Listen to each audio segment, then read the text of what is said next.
Your mic on? No, now it is. Wow. Woo. Good. I'm sorry. Savino. Savino is absent today. Okay, great. So, and we don't have a. Is she back there? Oh, you're doing it. Yeah. You're clerking over there. Great. Awesome. Bernadette's out this week. That's no problem. No problem at all. I just didn't see it. So, all right, guys. Well, it is now a little past 4. And as Councilor Peterson reminded me, we're supposed to start at 4. So, and see, because he gets up at probably 5 or before then. I don't get up. I get to work at like 9:30.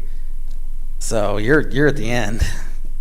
I'm just getting going. So, anyways, it's the Infrastructure Committee meeting for Monday, January 25th. Could I get a roll call, please?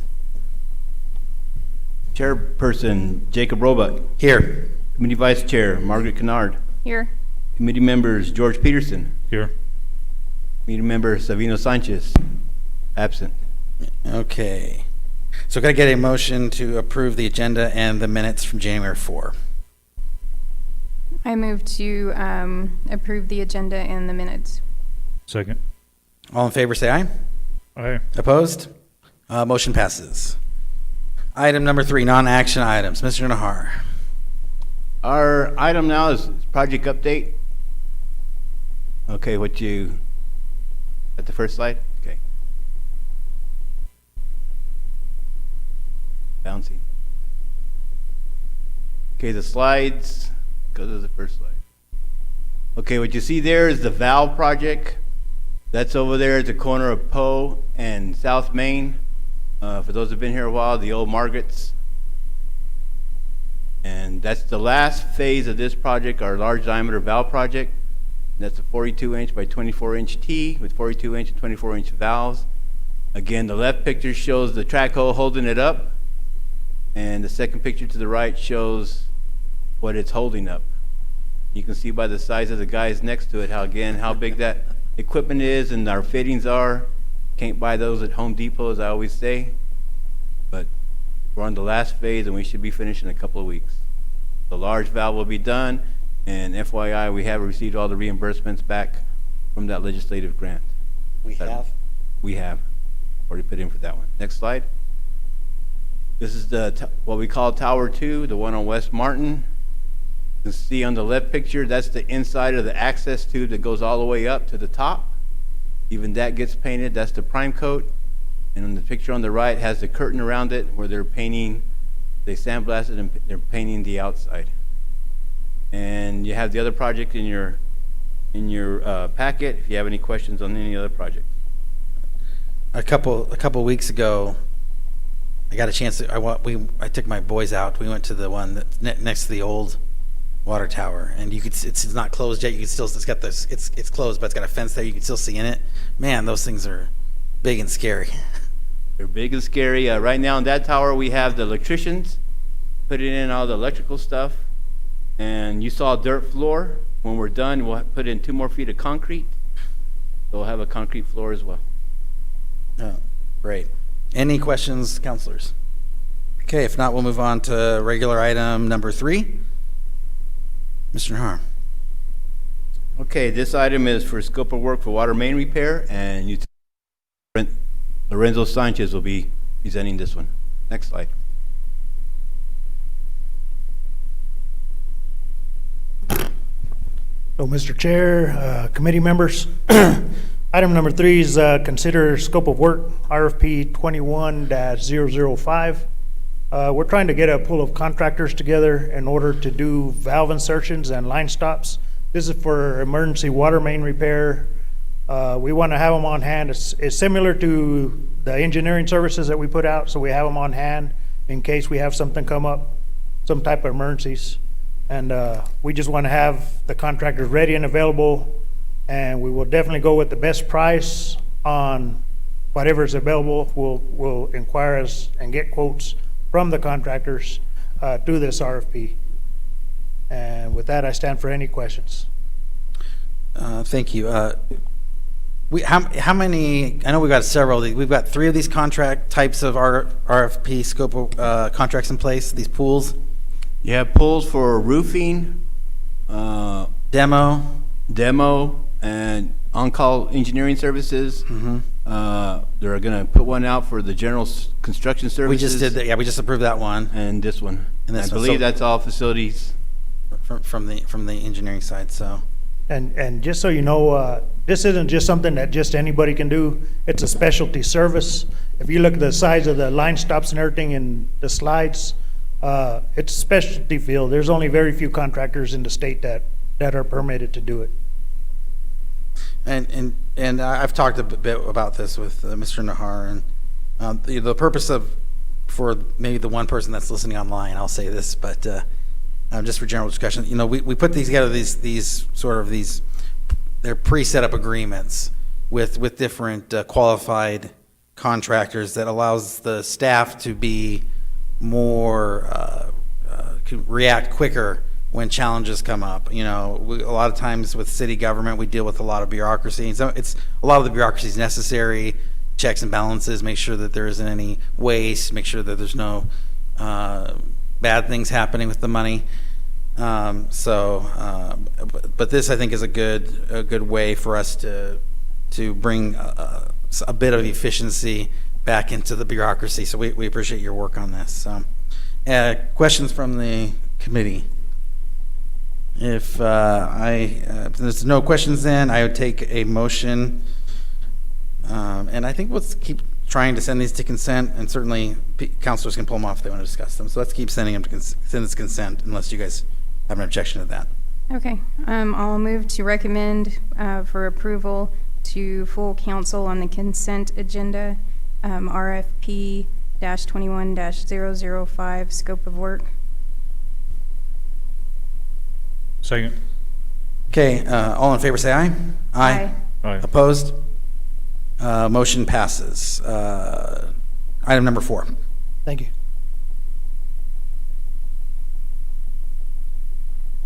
Mr. Chair and Committee, item number 4, consider award for ITB-21-004, award of Spring River Trail Rehabilitation. I'm going to explain the rules to you, ask you what I'm going to do first, if you'll permit me. I'm going to ask you to vote no. By voting no, it will be a de facto rejection of the bids. By voting no, it dies here at committee, it does not go to council. So I verified that with the city clerk and our city attorney. So I'm asking you to vote no on this award. The reason why I had a late 5 o'clock afternoon, Friday afternoon meeting with finance, our budget's tight citywide. This one came significantly over budget. So what I want to do is engineering wants to take another look at it, see how we can pull some items from the bid, so we can rebid it, get a better price, and see what kind of work that we can do with city forces and other city department money to get it done. Again, this is the Spring River Trail. That's right behind the building that's right there next to the bridge. And you can see how it's sloughing off. The other thing is, this weekend, I thought about it long and hard this weekend. I even drove the project again this weekend. And in my estimation, the guys will go out there and verify it. It looks like some of the places that we're calling for repair have gotten bigger. So that being said, if we already have an overrun and I have to do more repairs, that's another overrun on top of an overrun. I don't want to do that. We're going to try to get harder, firmer numbers. Contrary to some popular belief, I do not like coming back here for money. I like to have tight numbers from the very beginning. So I would ask you to vote no on considering the award for this project, and I stand for any questions.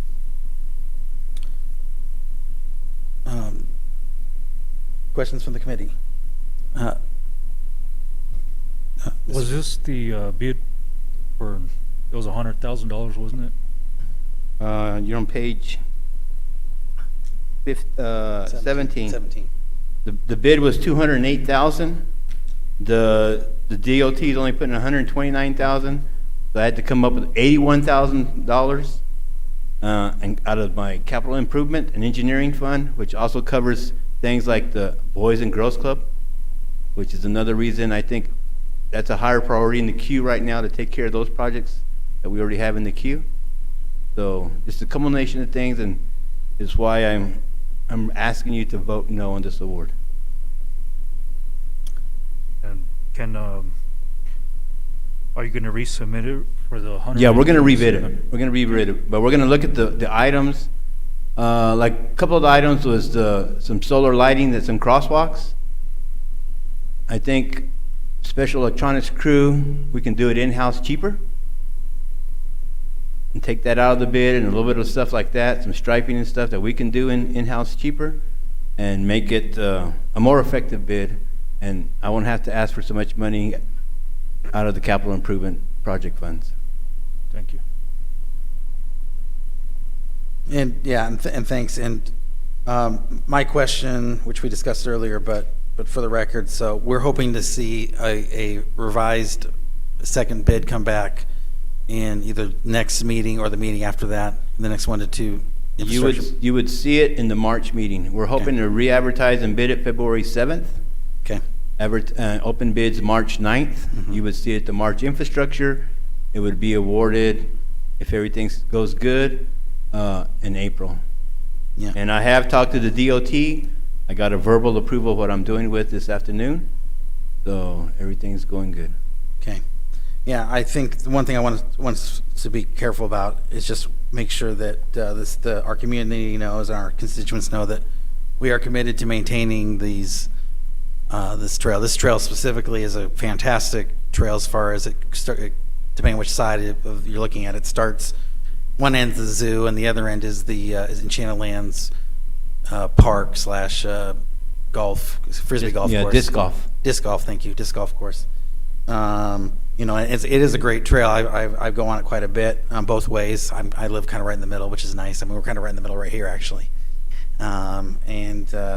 It is a nice trail. You know, there are certainly, I've had a lot of constituents express concerns about the trail going out between here and the, where are we at here? Yeah, that way. Between here and the zoo. And I think that, you know, maintenance of the trail, of course, is just one issue. You know, safety and security is another issue as well that we're going to have to continue to address. But certainly from an infrastructure standpoint, let's be sure to get a bid back here, because I think that there is the community does want to make sure that trail stays maintained.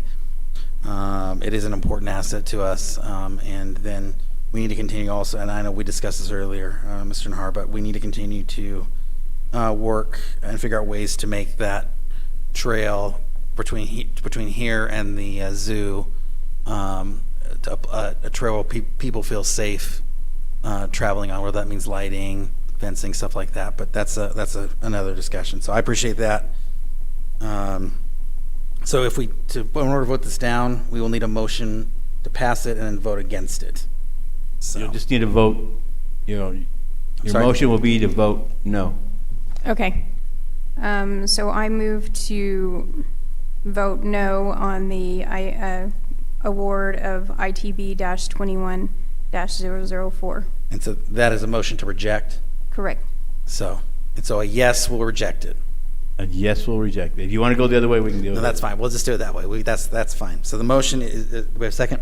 Second. Okay, so the motion is to reject the To not award the project. to not award the award. So all in favor, say aye. Aye. Aye. Motion passes. Thank you, Mr. Chair.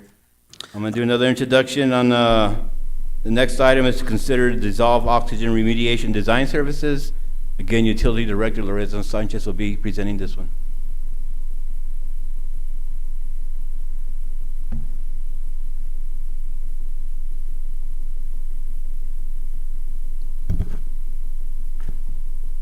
Okay, Mr. Chair, committee members,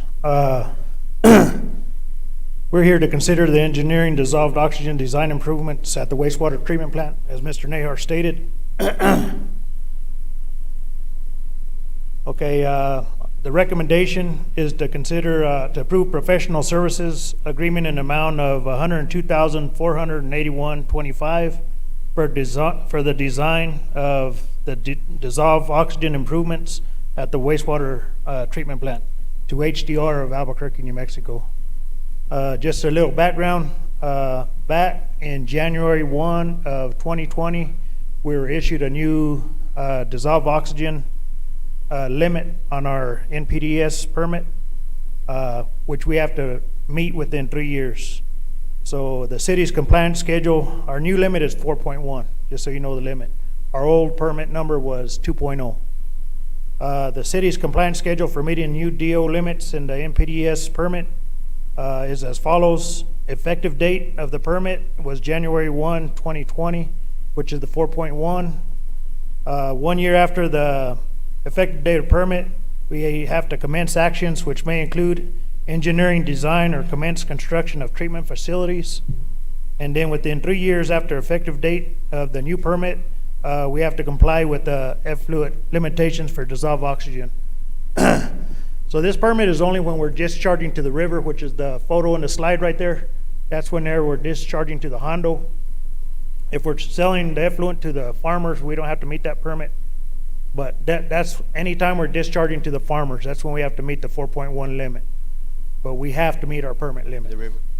To the river. Yeah. And with that, I stand for any questions. Questions from the committee? And again, just to repeat it, and we have with this regulation from the Environment Department that we are working to comply with. Is this a new, you said, is the permit's a new permit? It's a new limit on our DO, on the dissolved oxygen. Okay. That's what it is. It's the same permit, it's just new requirements Right, new requirements. For the this is dissolved this from the oxygen. state or from the EPA? from the EPA. EPA. Mr. Chairman, is holding a permit, if the EPA, and they have the right to change the limits at any time, and we're obligated to meet it. As Mr. Sanchez explained, there is a timetable involved, so we are meeting the limits by we did the dissolved oxygen study. Mm-hmm. Now we're going for the design, and then the next phase would be construction. But we are meeting the requirements and mandates by being in process. And out of curiosity, I'm not going to hold you to this. What's going to be the final price tag on something like this? Ballpark. Not going to hold you to it. Okay, initial price that we got right now, and it's a jet aspiration system because we did go through a few processes, and this one kind of hit in the middle, and we're looking at, hold on real quick. The initial estimate on this system is $620,000. Okay. And then these things are typically paid out of user fees, out of the water bills. So that's how these things get paid for. All right, I don't have any other questions. I entertain a motion. I make a motion to move to recommend approval of professional services agreement in the amount of $102,481.25 for design of dissolved oxygen improvements at the Roswell wastewater treatment. You want this to consent? If To there's no consent. objection. To consent. Second. Okay, all in favor say aye. Aye. Aye. Opposed? Motion passes. Thank you. Item number 6, please. Mr. Chairman, Committee, item number 6 is an annual housekeeping item. As long as we want to stay eligible for CDBG funds and stay eligible for the project that we're in now, we have to do the CDBG annual certifications, citizen participation, fair housing, Section 3. We do this every year, so this is just a housekeeping item. And I ask that the committee recommend consider Resolution 21-6, CDBG annual certifications and commitments. Okay, Stand for any questions. any questions? And can this does this normally go to consent? Yes, sir. I'd entertain a motion. I move to recommend approval of Resolution 21-6 CDBG annual certifications and commitments to the consent agenda dated for February 11th, 2021. Second. I'll ask you to keep the slide there. Ask you again, remind you on the slide. They're painting everything, give you a little update. We should have we're going to have a meeting this week with finance, how we're going to pay for the cracking. Another reason for the delay with the Spring River. But we're getting to the point that I think all the discovery's been done, when we've peeled all the layers, and I should have a price, hopefully next infrastructure meeting on what the final changer is gonna cost. Okay, any further questions? And if not, we'll take a vote. All those in favor say aye. Aye. Aye. Opposed? Motion passes. All right, department reports, number 7. Item 7, department reports are in your packet. Do you stand for any questions? We have Police Department, Quinn Miller here. Of course, our utility director, and facility director and manager. Any questions from the committee? I just want to say thanks for the bulk trash event. I was seeing it on Facebook. It was pretty good. And he'll be And talking I'll- about it at public comment. Great. All right, let's go ahead and move on to number 8 then, public comments, and I think that, let's. Jeff, jump- do we have anybody online? Okay. Anybody wanting to speak?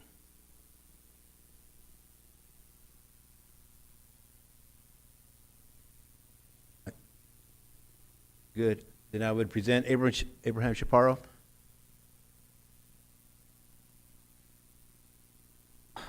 Council Chair, Subcommittee, thank you for having us. I just want to make like I said, a public comment. Just wanted to bring to your attention the boat trash event that we had this last Saturday. This will be one of 3. We're kind of rotating around the city. I just wanted to bring this to your attention. One of the main things is just kind of thank the staff that was out there from 7 a.m. until 3 o'clock. And there's a lot of planning by multiple departments. You can see here, solid waste, parks, police was out there as well. We coordinated a little bit with streets. They let us borrow some of their equipment as well. The leadership from City Hall and also the PIO. They helped us kind of put it out there to Facebook, kind of let them know what's going on. One of the things we're trying to do is kind of change the culture of the big hole outside of town. We're here to help you. We're here to serve you. Come over here and help us. We tackle a lot of different calls every day. But this is a good time to kind of introduce ourselves, say hi to our residents, and let them know, hey, we're here to help you. Come over and use our resources that are available to you as well. So the biggest thing I want to point out is 117 tons of trash that was collected. That's about 220,000 pounds. So the staff literally was running the entire day, back and forth, back and forth. But again, it was a positive event. Some of the staff, some of the residents that came out, they were actually helping out pick up a little abandoned lots in their neighborhoods. They were just driving in there, grabbing the stuff and bringing it to us. It worked out really well, and kind of an educational outreach as well. Helped us out overall.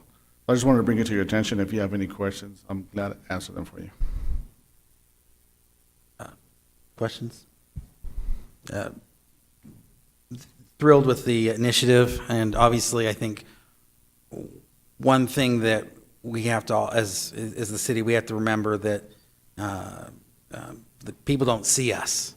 They don't see what's going on at all, and that, in some ways, that's a very good thing. We don't want them to see us. We want them to go about their daily business and get their lives done. But when things like this happen, that not only is it a great service to our community, people don't need all that trash in their homes. Let's get it out of there, get their lives uncluttered. But also, it builds trust between the community and the city staff, and I think that is. Anytime we have that opportunity to do that, I think it's great. So I guess my only question is, when's the next one? It should. I have the date on there. It's going to be next Saturday. It's going to be at the Elks Pool parking lot. One of the benefits of it, when we have our grapple trucks running, they have a shorter distance to dump the refuge and get right back out. So the trucks usually average 3 to 4 trips on a regular day because of the commute, especially from the north end of town. However, when we have a short, like at the Wobo, we cut that commute time in half, so each truck had about 7 different trips. Oh, good. And we had a temporary collection site there where they would dump and go right back out to the field. That's where we're able to gather so much boat trash from multiple areas. And what are people allowed to bring? They're allowed to bring pretty much anything except, I kind of joke around with them, like no nuclear waste or bombs or stuff like that, but I tell them no tires. We don't want to take no kind of liquids, hazardous, like paint thinners. We have a processing area for that at the landfill, and then also some appliances. We did have some residents that came out that were a little bit elderly that I guess somebody had helped them load it. Since you're already here, you made the trip to come help us out and support us. hey, we went ahead and took care of it as well. Ideally, we just want to stick to mainly bulk trash is what we want to focus on. But like I said, hazardous household waste materials, we would try not to do that. We don't have the capability to do that in the field.